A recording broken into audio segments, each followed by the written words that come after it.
好来，乡亲继续要来看是这个台北市警察局松山分局之乱。这个分局长洪调职中仑派出所前正副所长，洪用湮灭证据、释放人犯列为被告。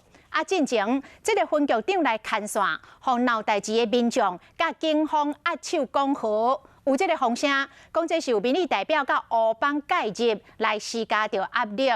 台北市警察局长陈家昌甲中仑所的前正副所长拢来否认，因否认讲有人来灌刷，互点名灌刷的这个国民党甲民进党的议员嘛，拢讲无这个代志。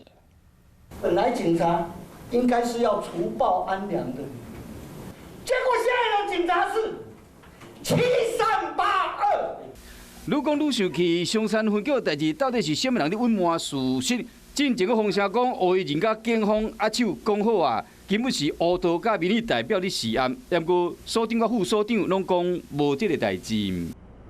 我这边就没有受到任何的关说跟压力，从头到尾没有去打过任何一通电话给这件事情的分局长或者是所长。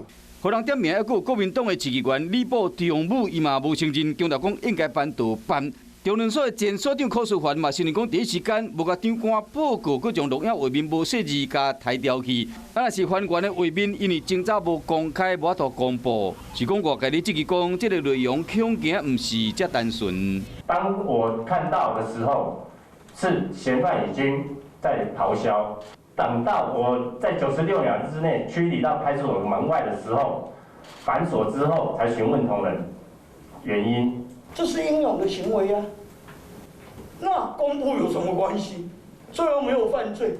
即马正副所长拢已经调职，分别记一支告，甲新界2摆处分。那分局长嘛已经调职啦。不过台北市长郭文天有无共款的看法。遇到出事情的时候，还是调查清楚再处分。